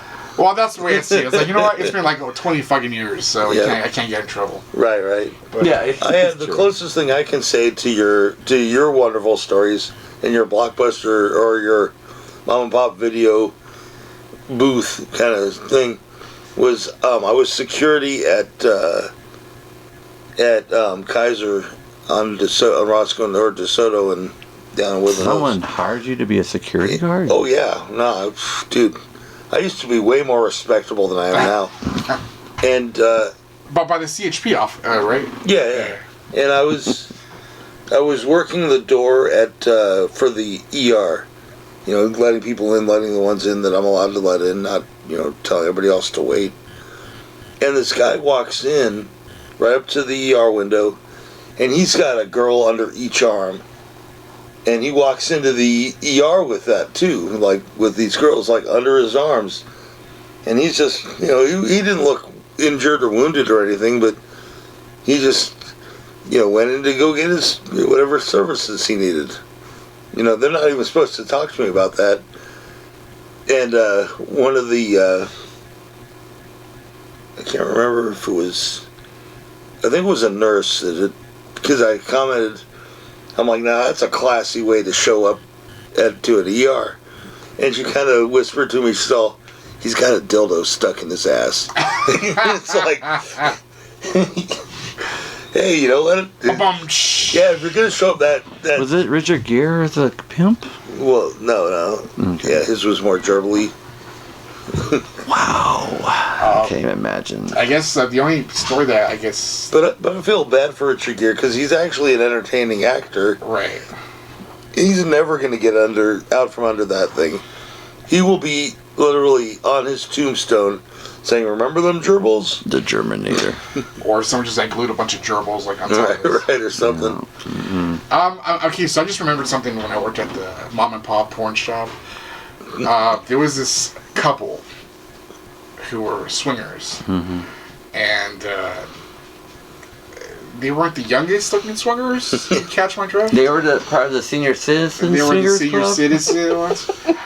And I They've remember been the husband. swinging for some time. And I remember the husband was trying to get me to go when I got off of work to go to their hotel room and fuck his wife, and I'm like, yeah, I'm good, you know. But actually, one of my buddies, I think, took him on the offer because He did it. yeah, I think he did. Oh my god. Yeah, no, if you look for it enough, there is somebody that will bite that bait. Oh, I got offered money at Blockbuster for a gay co-worker to try to get in my ass for money. Yeah, it got Did it kind hurt? of. Was that the dude I saw? Yeah. So I was telling Ross, I'll share a story. I don't care. This guy had been trying to get with me. Knows I'm married at the time. Just still, I just want to get some of that, and I'll give you money for it. To a point where I had to tell my uppers about it. So this is getting ridiculous, right? And so months went by. Ross knows this whole story, and then we're down in Kalakaua. Yep. In On Hawaii. Kuhio in Hawaii. And Ross and I can just say something, he knows what I'm talking about. I said, this is the guy I was telling you about. He already knew. The line actually, I remember this like it was yesterday. The line was, oh crap, why did he need to be here now? Yeah, that's right. All the islands and all the world. I immediately knew what it was. And so this guy that was trying to give me for $500 was walking with my doppelganger. Would you say that? Yeah. The guy looked just like me. It freaked me the hell out. Like he was on a mission to find a guy that looked like me on that island. And the odds of that on that island is crazy. And on top of that, the line that he said to you Go ahead. was, don't act like you don't know me. I'll kiss you right here in the street. What? That was cool. But yeah, I already knew, so it wasn't like a surprise to me. But that's how much he knows. He knows all my crazy stories. So when I told him about this, that's why he knew what was happening. He knew the backstory. Right. But you're right. I did say, oh shit, of all the places and the person, you had to be here. You're right. I did say that. I totally God. But you wouldn't have believed the story if you weren't there. No, probably not. He wouldn't have believed the story. I mean, I kind of believed when you said somebody hit on you at work. That didn't surprise me. That happens all the time. Not all the time. Now, the weird thing would be if, like, your doppelganger had a doppelganger that looked like Ross. Yeah. That would have been like, Hey, why I'm you gotta done. drag me into this I'm just story? seeing like the fake cartoons and shit, you know? I am done doing drugs. If that happened. as he's picking up a bong right now. Yes, people, I am. But I always try to be very positive with people. Yeah. I can do some jackass things. I did jackass stuff today. You know, I didn't Well, need I to. feel like I think I was talking to Ross about that, either you or somebody else, but I feel like that every time we are all three of us in the setting, you always do something to, I guess, cause a scene or kind of. I wouldn't use cause a scene. I just I love sharing the story with you because it was the first time we hung out. We knew each other, we talked about it and stuff like that. But you were gonna pick me up because Ross was in the hospital, Right? And you picked me up, and we're gonna go to hospital, right? And he already gave me one. And this was literally in the middle of COVID. It was. Yes, it was actually They during were not- Halloween. Yeah, they were It was not on letting Halloween. people Yeah. in the hospital for Because any they had reason. remember they had the pumpkins. Yeah, they were doing like carving. Yeah, carving pumpkins Yeah, and all shit. stuff. And so Ross said they're not gonna let you come upstairs. I'm like, whatever. But you're hanging with me, and we went to the lady up front, and Well, okay, the reason is because Ross had his keys on him, yes, I need and that. Tony had to get into Ross's house. So we needed to get the keys from Ross. Yeah, which is up. He's in the hospital up on the 8th floor, whatever floor. I don't know what floor you're on. Yeah, he was here to help, basically my rescuer at the time. He was here to help me out when I got out of the hospital to make sure I wasn't having to do a bunch of stressful crap. Only because I moved away like an hour away to the desert. Right. But it's all good, It was what it was. So the mission is to get the keys. The idea is we need the keys. That's why we're going to the hospital to get the keys. So we get to the front desk, and I say, I'm here to see Ross Miller. He's I don't know what room he's in. And the lady said, you can't have visitors upstairs. I said, what do you mean you can't have visitors? So I'm his brother. So you still can't go up there. I said, I'm his lawyer. And I remember when I said, are you prepared to go to court? And this guy here, Jose, took a step back, which made, back in my mind, laugh my ass off inside. I was like, he's like, I'm not part of this. It's like, all right, which way do I start running? He hadn't been part of any of our shenanigans up to then. Yeah, and I was ready to go. I was committed. I'm going upstairs, ma'am. I am his lawyer and his brother. Like, how are you going to check this out?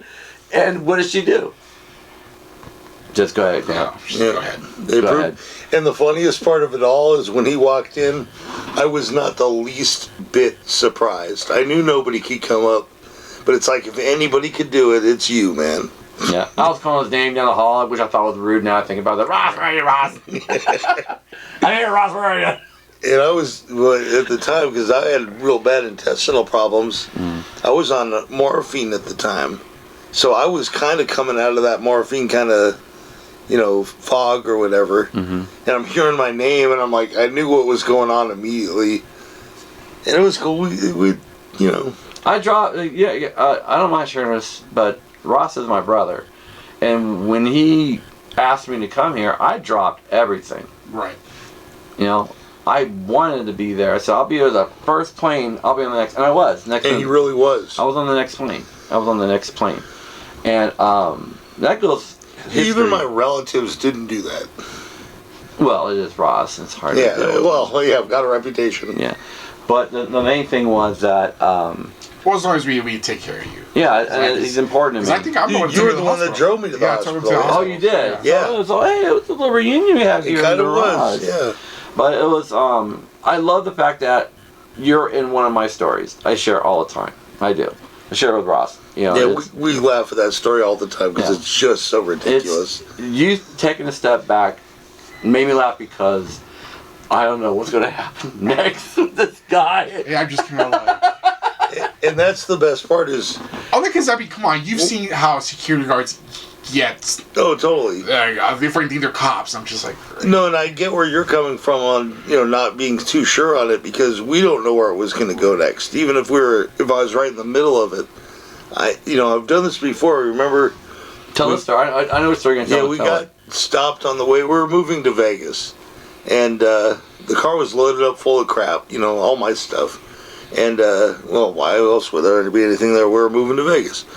But and I'm kind of a pothead. I don't know if you guys have heard, but I'd smoked all the joints already on the freeway. And then I was trying to snap a bong hit while driving 85 miles an hour on the freeway with a 75-mile donut on the right front tire. Oh shit. And so we pulled That's over. true. Yeah, so we pulled over into a park and ride, so I could just get just a couple snaps in before we continued on the way. Wait, hold on. You forgot one thing. I brought a guest. Oh right, he brought a kid that was unsuspecting of just what kind of knuckleheads we are. Now he was like 18. I did it because I know something was gonna happen with Ross and I going out. Yeah. And he kept hearing all the stories, so he wanted to experience it himself. So can't guarantee anything. This is in Vegas, but when Ross and I get together, get high, shit happens. Yep. Right. So go ahead. So now at this point, a cop pulls into the park. I literally had just dumped my bong water out of the car and threw the bong under the seat.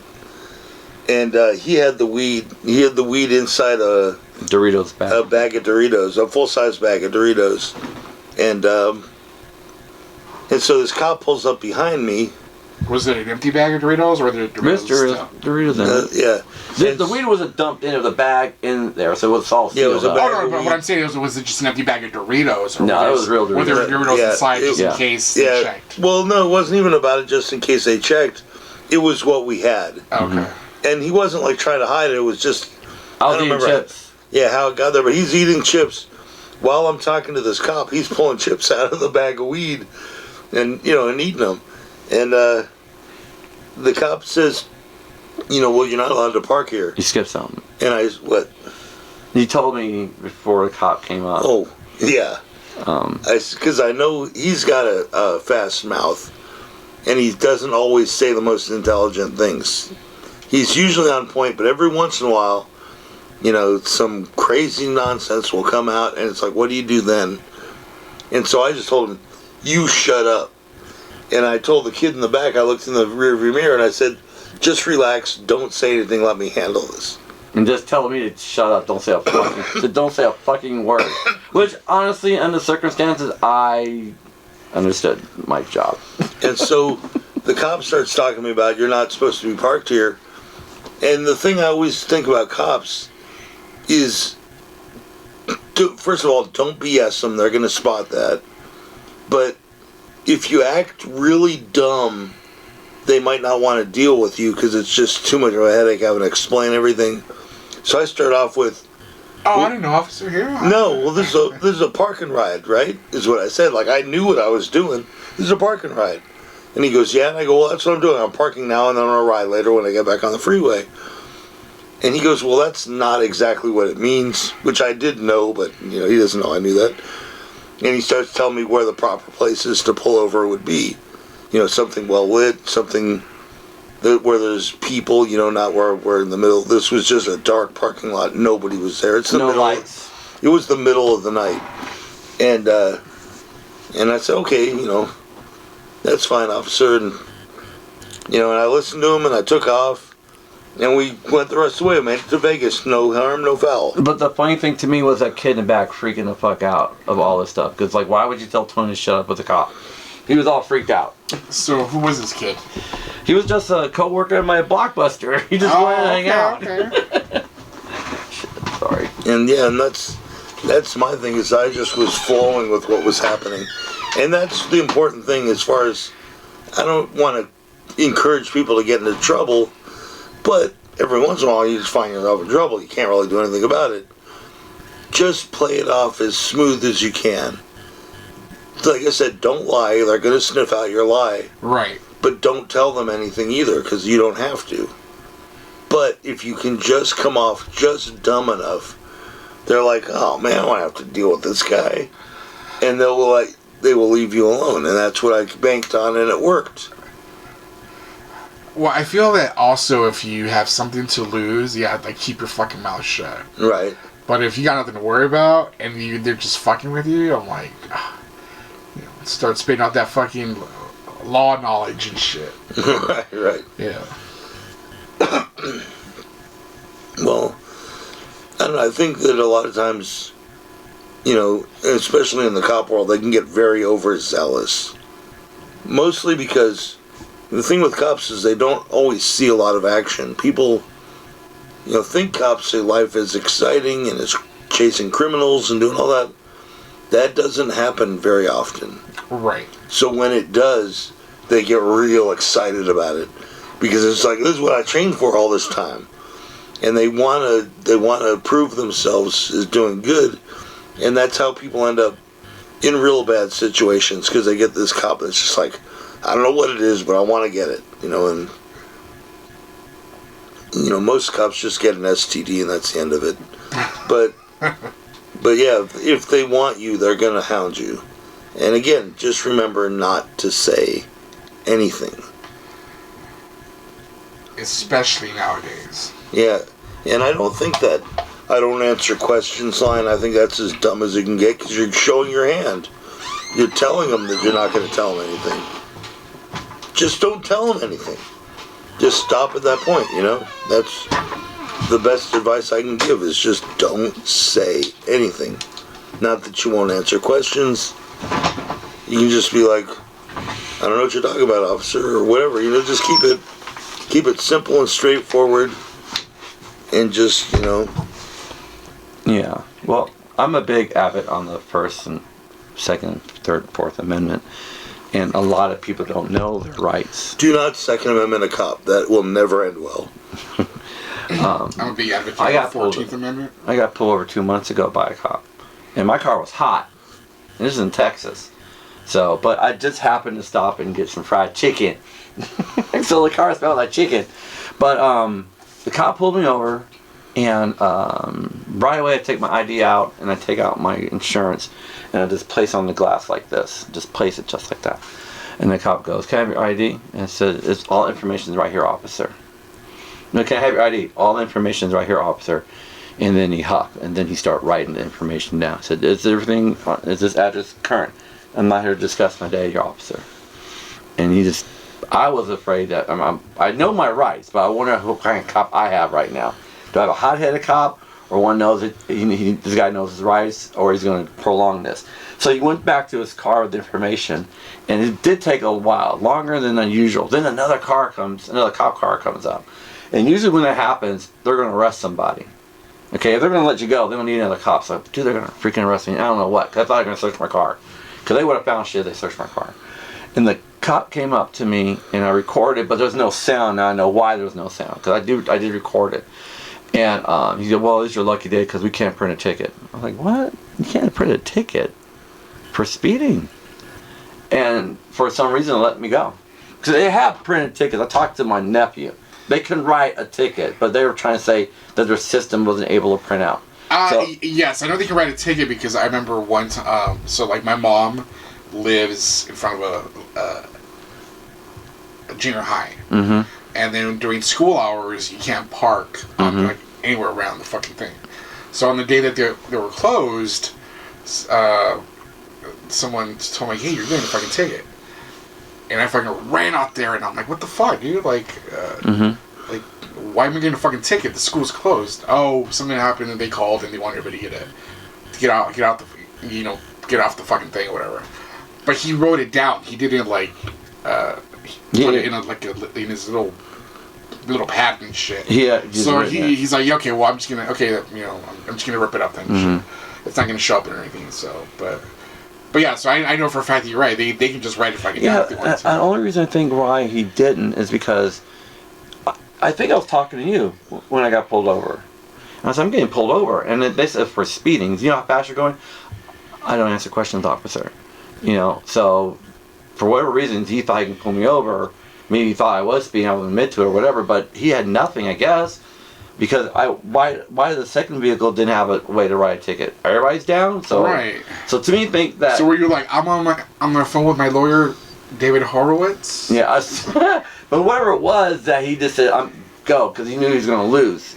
Because if this guy's recording it, he's not giving up any information. He's not saying how fast he's going. He must have it on video. So I'm not going to bother. Just let him go.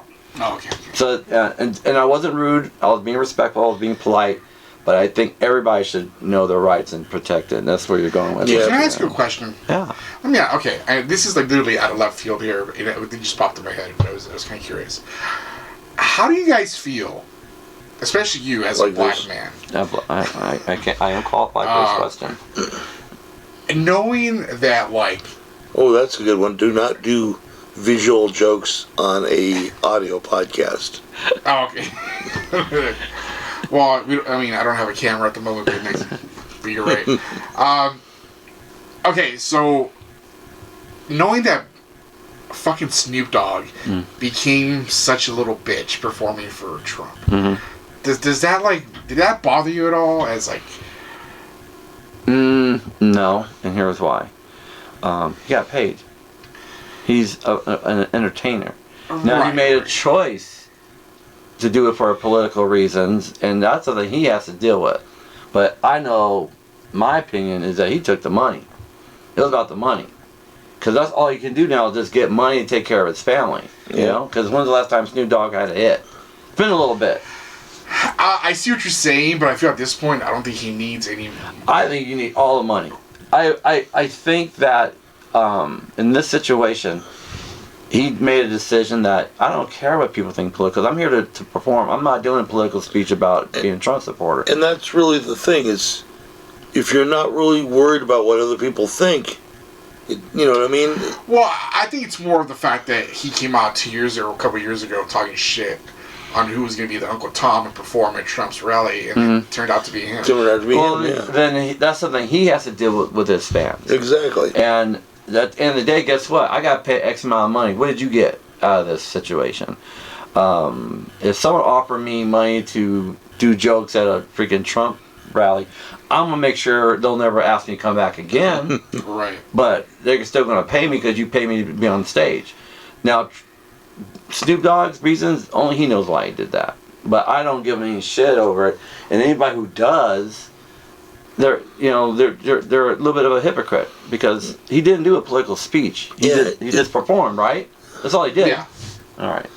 And honestly, I mean, you can think what you want about it either way, but I just feel it's not really my business to ridicule him for what he chooses.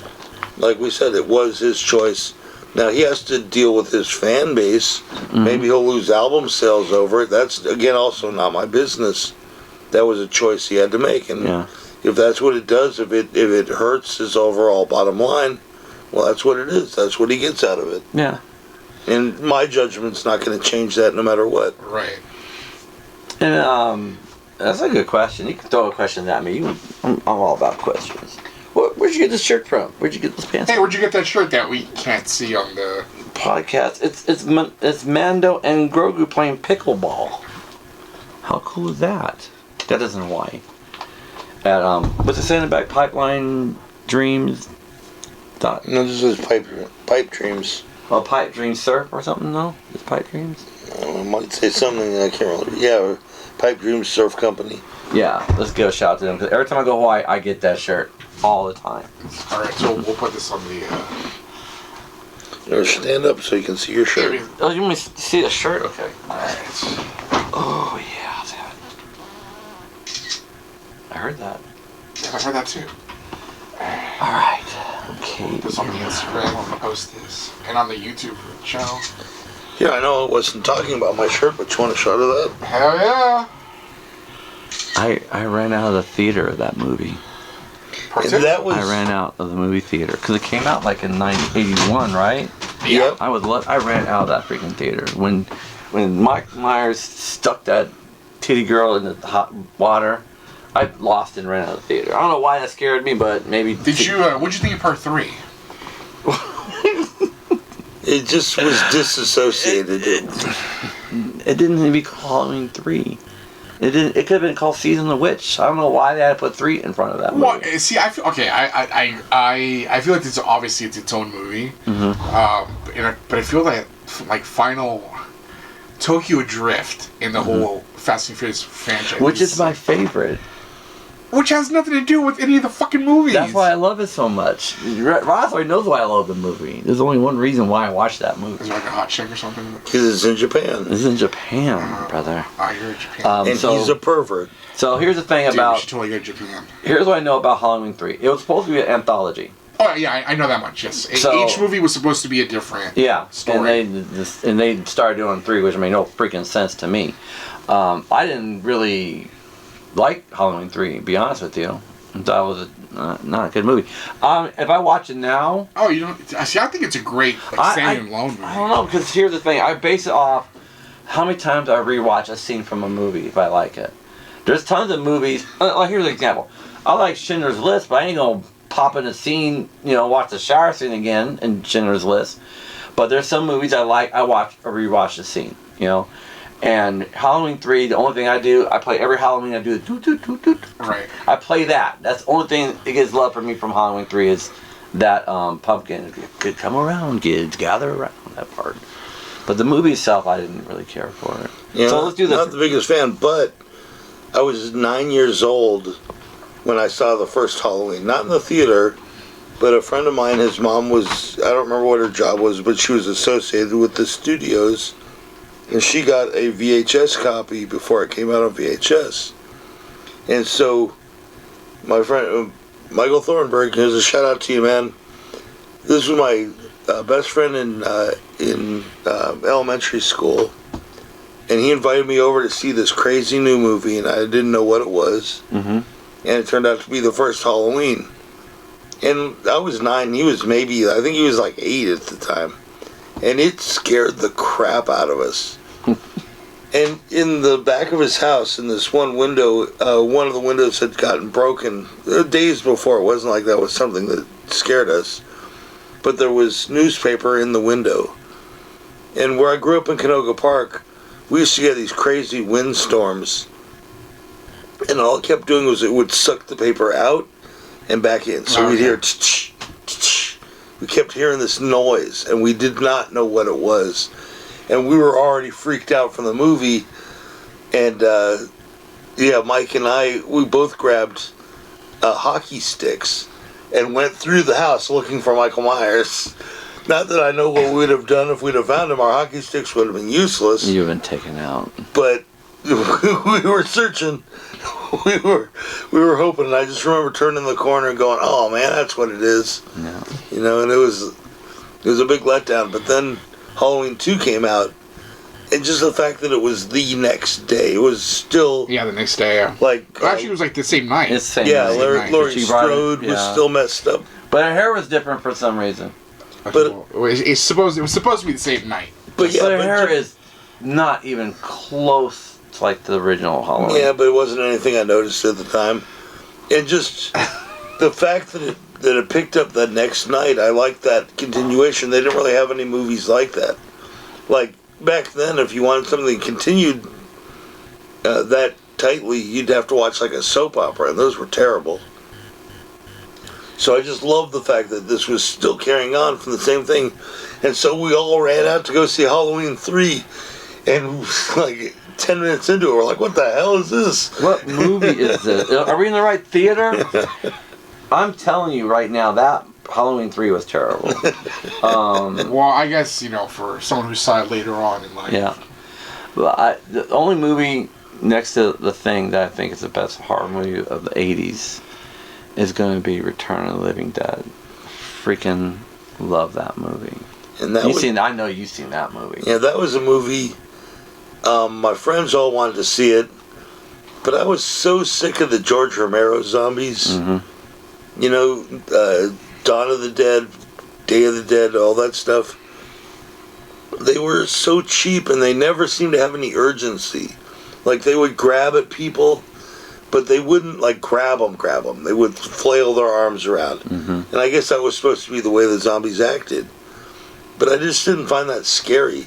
I always remember watching the Night of the Living Dead, and I thought, why don't you just go push one of them over and just keep running, dude? You'll get away. They can't walk that fast. It just didn't make sense to me. And they never seemed to do that. Mm-hmm. And so when Return of the Living Dead came out, I did not want to see it. I was so against this movie, but all my friends were going, and we usually had like a regular movie night thing, and we were all going to see this film. And I complained the entire way to the theater. And then literally, I don't know how many, what do you think, maybe 15 minutes into that movie, I was the biggest fan. Same thing happened with Princess Bride. I remember I never wanted to see Princess Bride. I thought it was the dumbest movie. It sounded like a sissy film. I just wasn't into it. But 10 minutes in that film, I'm like, yeah, I'm totally cheering for for Wesley and for all that stuff. And it was just, it was just because the fact when Return of the Living Dead, the fact that the zombies ran, we never had running zombies before. Right. And they would get you. They would get you and they would eat your damn brains. I actually liked part 2 a little bit better. I don't know That is interesting. I thought it was okay. But, I mean, at least they didn't try to... Well, I think it was the fact that, again, I watched it as a kid, and it had the kid element. Yeah. Remember, it was the two little boys. Mm-hmm. And, whereas the first one didn't really have that. It was more just teenagers that were trying to fuck each other and shit. But I feel like part 2, was more of my thing. Shit. Yeah. And if we're talking about Night of the Living Dead, I mean, I love for what George did, but I feel like I loved the remake by Tom Savini. That's one of the... Whoa, wait. Tom Savini did a remake of the Night of the Living Dead? He did? Yeah. Yep.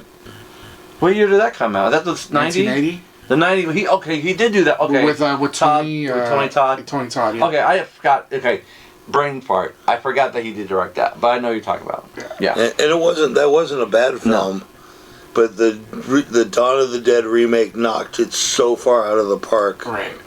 Like, just that first zombie, the jogger zombie, and he turns and looks at him and his arm's missing. He was like, oh, this is a different kind of movie. I was like, yes, I'm into this. Yeah. Dawn of the Dead by Zack Snyder was pretty cool. I was really impressed with that zombie movie. And what got me into the theater, and this is very rare, because I wasn't interested in seeing it. But then on USA Network, they showed like the first 8 minutes.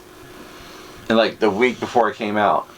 And they showed the first 8 minutes of Dawn of the Dead. And I was like, oh, I'm going there this Friday. I'm going to go see it. Yeah, the little neighbor girl was freaky. Yeah, all that was cool. All that was cool. The wife trying to escape from her husband was really cool. And the scene when she's driving off and he's chasing her car and then breaks off to go get that neighbor. Like, that was so perfect. It's like... Because if he would have just kept chasing the car, that wouldn't have made any sense. Right.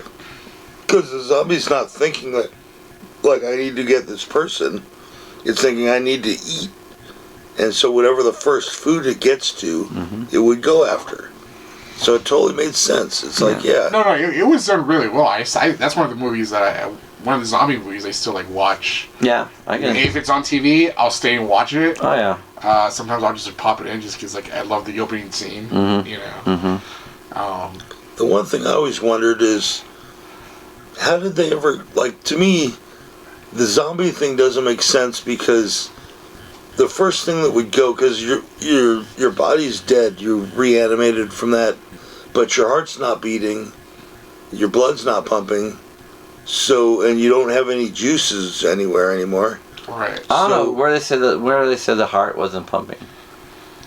Well, if you see them get shot, you don't see blood pouring out. You don't see it spurting. Oh, I see what you're saying. Yeah, they're no just blood pumping to like. Oh. Yeah, they never showed that, and so I always wondered, like, the eyes would have dried up, the eardrums would have popped. They would have dried up and popped. So how do they hear you, see you? Maybe your sense of smell might still be there. I think they say that it's like your primal, senses. The smell. Maybe. Do you hear? So like when you take one sense, the other ones are heightened and shit. Right. So I feel like your brain says I gotta eat. Doesn't fucking matter how I get it or how I find it. Right. It very well could have been a sense of smell kind of thing. That's why you have all these fucking zombies who are like fucking half gone and they're still crawling to try to get you to bite you and shit. It's pretty cool. I love the zombie hanging from the what was it, the pipes in the underground thing. It had no legs and it's just that's right. Yes, on those pipes and it's like, I tell you what, the coolest thing in that movie is when they actually make their escape and they see all the zombies around the freaking truck and they're sitting there rocking in the lights and just freaking a sea of zombies. I'm like, God damn, man, this is freaking cool. That was a cool visual. Okay, like if you were in a zombie apocalypse, like where would you want to be, like, stuck in, I guess? I'll be honest with you. I think the best place I would be the prison. I'm sure you can make your jokes to them black, whatever, but everything is secured, is already in sections, and it's very easy to have one area break, the light come in for vegetables. I mean, they had a good spot. I would have went back in The Walking Dead, or find another fucking prison, because this takes some time to clean every section out. We're secure. We're good. That'll be me. That's me though. The mall was a good idea. They only had the outside windows to really secure, and that's what I felt they never really did. They left the glass all just exposed. If one of them was able to break through, they all get in. Mm-hmm. So I would have stuck at the mall because you got food and stuff. But all that food isn't going to last more than a week. Right. Even if you don't eat it all, it's going bad quick. Mm-hmm. And I would have said fucking Costco and shit. You got the rolling doors and shit. Oh, totally. Costco's a good place. Yeah. Yeah, Costco, Home Depot would be good. No food at Home Depot except for some Powerade and candy bars and chips. As long as that Home Depot has a fucking McDonald's inside or some shit. There you go. That's good. But you would have like soil. You would have like seeds and things, so you could actually grow your food. You could probably grow your own food. Yeah. Yeah, you could do something, I but didn't realize that. Yeah. for the most part, you'd have a really secure place. Like you said, you can close the doors. As long as you have power, though. But they have generators there. You're right. You know what? Yeah. That'd probably be the best place to be. Is at like a Home Depot or something. Like you said, you can grow your fruits and vegetables, and you have water. And you have weapons, chainsaw axes and stuff. Fucking nail guns. And you got only problem you're gonna have is gas. Because once those generators run out, then you're. Did they have solar power? Not back then. Not back then. I don't think they have it even now at the. No, they're not in stock anyway.